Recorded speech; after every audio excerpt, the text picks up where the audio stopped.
Europe 1, bonjour. Raphaël Duchemin. On allume la télé, Varrock, et ce soir Arte diffuse un film de 2013, Dallas Buyers Club, une histoire vraie. Exactement, Raphaël, celle de Ron Woodruff. C'est un macho qui vit à Dallas, amateur de rodéo, consommateur de drogue, dragueur invétéré et homophobe.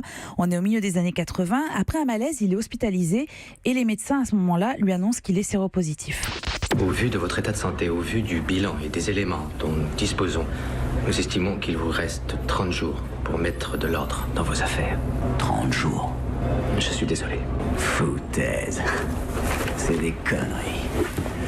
Putain, 30 jours, bande d'enfoirés. Écoutez-moi, j'ai un scoop pour vous. Y a rien sur cette terre qui puisse tuer le père Woodruff en 30 jours. Il va pas vivre 30 jours, mais 7 ans, parce que pendant 7 ans, il va lutter, il va beaucoup voyager, notamment au Mexique, où il va rencontrer un médecin qui a une approche très particulière face à l'AZT. L'AZT, c'était le médicament qu'on délivrait alors aux séropositifs. Vous dites que c'est la coke qui m'a filé la pneumonie. Non, je dis que la cocaïne vous a rendu plus vulnérable. Tout comme l'AZT. Non, l'AZT, ça m'aide beaucoup. L'AZT n'aide que les types qu'ils vendent.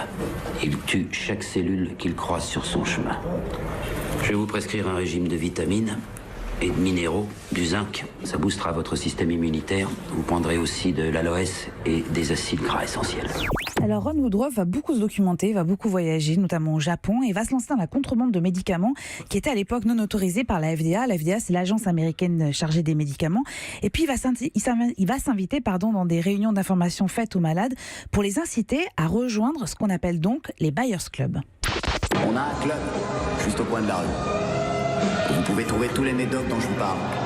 On traite 45 fois plus de patients que les grandes cliniques qui traitent le sida. Et attention, on a seulement 10% de leur taux de mortalité. Donc, vous voulez vivre encore un peu? Passez nous voir.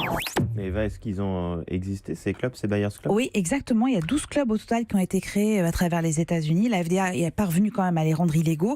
Mais le combat de Ron Woodruff n'aura pas été vain puisque l'AZT a fini par être prescrit dans de moindres doses pour les personnes séropositives. Le film est remarquable, notamment pour la prestation de Matthew McConaughey, qui est méconnaissable dans la peau de Woodruff. Il a perdu 20 kilos pour les besoins de ce rôle, et un rôle qui lui vaudra un Oscar amplement mérité.